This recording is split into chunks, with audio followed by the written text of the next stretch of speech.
சென்னை சைதாப்பேட்டையில் கழிவுநீர் கலந்த குடிநீரை அருந்தியதால் சிறுவன் உயிரிழந்ததாக கூறப்படும் நிலையில் இன்றும் குடிநீரில் கழிவுநீர் கலந்திருப்பதாக பொதுமக்கள் குற்றச்சாட்டை முன்வைத்திருக்கிறார்கள். ஆனந்தனிடம் கேட்போம். ஆனந்தன், சற்று நேரத்திற்கு முன்பாக இந்த விவகாரம் தொடர்பாக சென்னை மாநகராட்சி தரப்பிலிருந்துமே ஒரு விளக்கம் கொடுத்திருக்கிறாங்க. ஏன்னா மழைநீர் செல்வதற்கு இடையூறாக சுவர் கட்டியதனாலதான் குடிநீர்ல கழிவுநீர் கலந்திருக்கு அப்படின்னு மாநகராட்சி தரப்பிலிருந்து ஒரு விளக்கத்தை முன்வைக்கிறாங்க. இது குறித்து அங்க இருக்கக்கூடிய பொதுமக்கள் என்ன சொல்றாங்க? கள நிலவரம் இப்ப என்ன?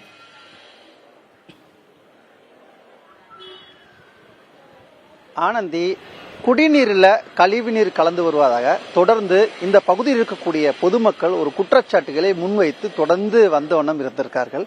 ஆனால் தொடக்கத்தில் இதில் கவனக்குறைவாக இருந்திருக்கிறார்கள் அதிகாரிகள்.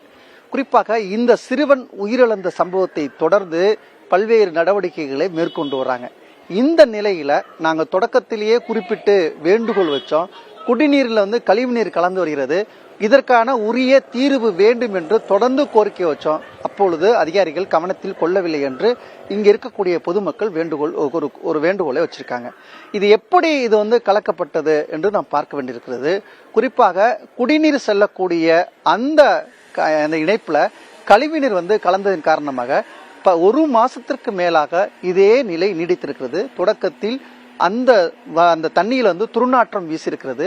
பிறகு கழிவுநீர் கலந்து வருவதை கருப்பாக அந்த தண்ணீர் வந்திருக்கிறது. இப்படி ஒரு நாள் தொடர்ந்து துர்நாற்றம் வீச வீச பொதுமக்கள் மிகப்பெரிய ஒரு அச்சத்தை ஏற்படுத்தியிருக்கிறது.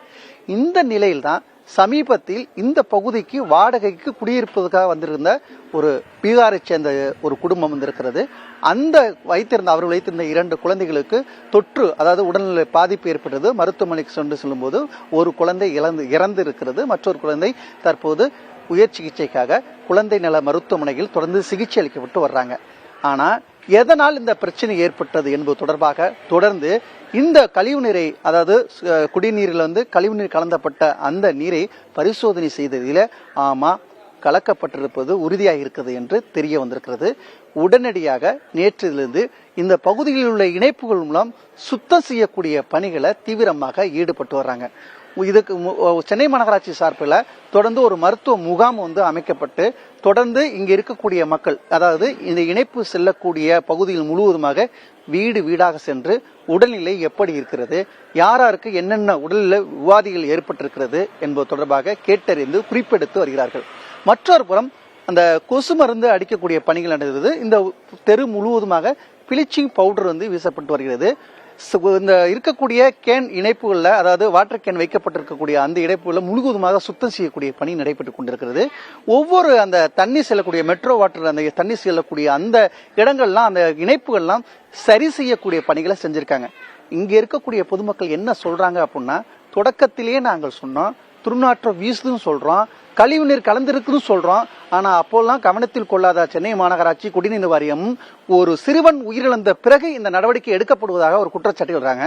எனவே தொடக்கத்திலேயே இது மாதிரி பிரச்சனைகளை சரி செய்ய வேண்டிய அந்த மக்களுடைய பிரச்சனையாக இருக்கிறது. ஒரு ஆவேசத்தோட பேசக்கூடிய கருத்துக்களை இதற்கு முன்பாக பதிவு செஞ்சிருக்கோம்.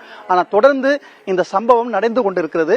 எனவே இது போன்ற பிரச்சனையை தடுப்பதற்கான முயற்சிகளை சென்னை மாநகராட்சியும் இதே போல குடிநீர் வாரியமும் முழுவதுமாக ஈடுபட வேண்டும். மற்ற பகுதியில் என்ன மாதிரியான பிரச்சனை இருக்காதுன்னு கண்டறிந்து அதற்கும் உத்தரவு விட வேண்டும் என்று இங்க இருக்கக்கூடிய மக்கள் கோரிக்கையா வச்சிருக்காங்க.